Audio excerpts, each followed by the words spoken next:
So this is based on a book that was written 6, 7 years ago about stuff they were doing 10 years ago. I mean, a decade ago, right? A decade ago in technology. That's a long time. And also, not only was it 10 years ago, when Salesforce was doing this, they didn't have a whole lot of competition 10 years ago, right? There weren't a whole lot of software as a service as an industry wasn't big, let alone software as a service CRM.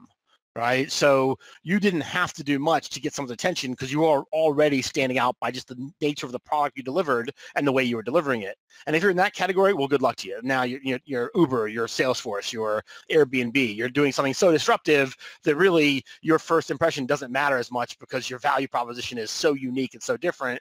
99% of people I talk to don't have a super unique value proposition or are not, cutting edge, bleeding edge, companies. They have a lot of competition to do things pretty similarly to how they do it. And the only way they can stand out is how they initially approach someone.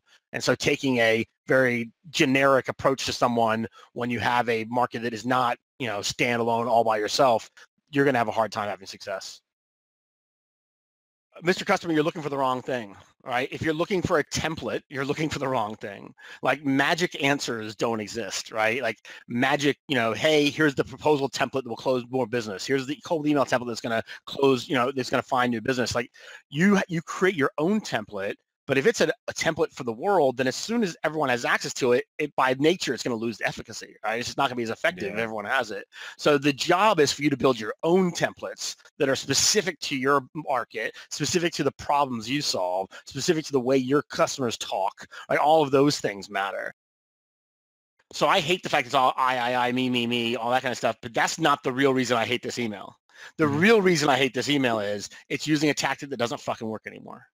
It's using the breakthrough email fucking temp thinking, can you point me in the other direction? It doesn't fucking work anymore.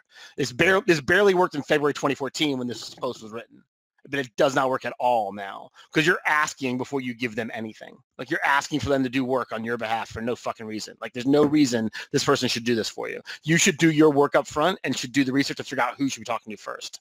All right. And like that is so like that fucking Brian Kurtzinger has made fucking $500,000 selling that fucking formula, but it doesn't work. So, Ross, right? I mean, this is right out of top down. It is. 2.5 years ago, when this thing was fucking written, there wasn't a lead fuse, there wasn't a prospect IO, there wasn't a fucking persist IQ, there wasn't like, Tout App and Yesware were barely fucking out of the box, right? I mean, so like the tools to be able to do this easily were not that easy. So people weren't doing them. So it's like all things in marketing and sales. When it's hard to do, fewer people do it. So you get better results. But now we've made it easy to do. And so now, like Just was saying before, he's right. Like shitty emails are easy. The guy from India with the fucking yellow highlighting and the here's my rates and all that kind of nonsense that no one cares about, right? No one reads those.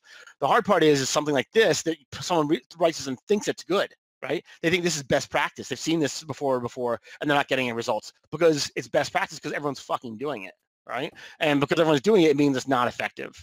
Like efficacy is lowered because everyone can do it this way, right? So if everyone's going after the CTO of a public company using the same looking email, of course they're not going to have fucking success.